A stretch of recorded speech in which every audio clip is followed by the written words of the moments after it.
So a couple days ago, I asked the question, why is Donald Trump abandoning Matt Gaetz? Why hasn't Trump spoken up for Gaetz, who is one of his biggest supporters before, during, and after the election? When even a lot of Republicans stopped talking about Trump, they maybe weren't criticizing him, but they stopped talking about him. Why isn't Trump standing up for the guy who almost more than anyone was his champion? And it turns out that the Tucker Carlson interview was so embarrassing. The Tucker Carlson interview was so disastrous, the Gaetz Carlson interview, that Donald Trump at that moment and a lot of Trumpers at that moment decided to cut Gaetz loose. I'm just going to play you a couple clips to remind you of that disastrous interview. Again, I only know what I've read in the New York Times. I can say that actually you and I went to dinner about 2 years ago. Your wife was there, and I brought a friend of mine. You'll remember her. And she was actually threatened by the FBI, told that if she wouldn't cop to the fact that somehow I was involved in some pay-for-play scheme, that she could face trouble. And so I do believe that there are people at the Department of Justice who are trying to smear me, providing for flights and hotel rooms for people that you're dating who are of legal age is not a crime. And I'm just troubled that the lack of any sort of legitimate investigation into me would then convert into this extortion attempt.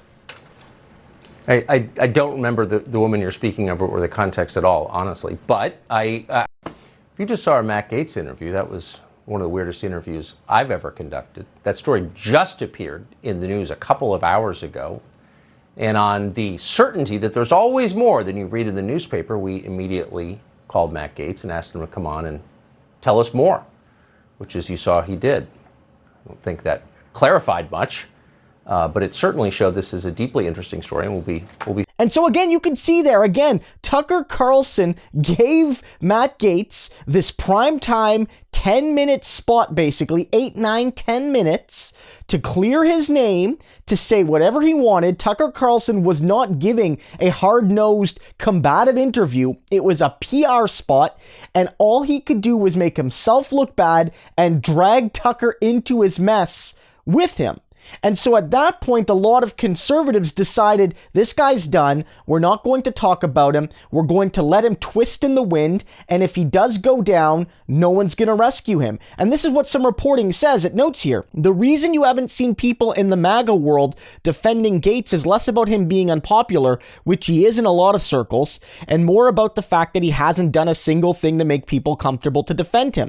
One Trump confidant explained, his interview with Tucker was an absolutely embarrassing train wreck. And that's the truth. Look, there's a reason why Liz Cheney and the moderate Republicans and of course Democrats aren't defending Matt Gaetz. Matt Gaetz is awful, and he's never missed an opportunity to attack Democrats or attack Republicans that weren't 100% on the Trump train. Remember, just a few weeks ago, he personally went to Wyoming to hold a rally in Wyoming against Liz Cheney, who's the congressperson from that state. So he went across the country to attack her, to attack a Republican colleague who wasn't being sufficiently pro-Trump. So I get why the party at large isn't defending him, but the MAGA people would be with him, apparently, if not for his disastrous interview.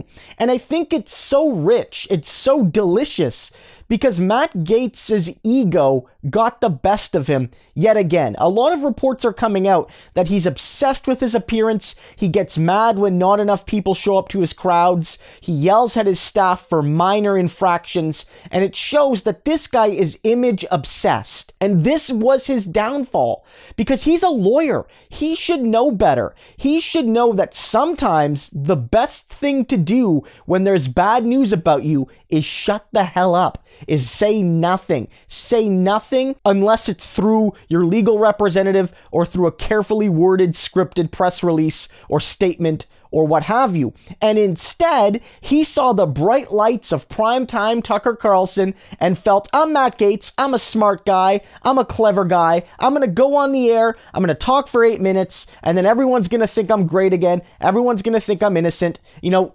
dunzo, right? And no, it made it worse. It made it 100% worse. There was a chance that if he was quiet, if he didn't go on Tucker that night, if he didn't try to drag down Tucker with him, then maybe Trump and maybe parts of the MAGA movement would be more in his corner. And that might give him more support and more, comfort in this very trying time. But again, much like with Trump, Matt Gaetz's ego is going to be his downfall. And as he gets ready to be indicted potentially or arrested, don't think for a second that Republicans are going to stick their neck out for this douche.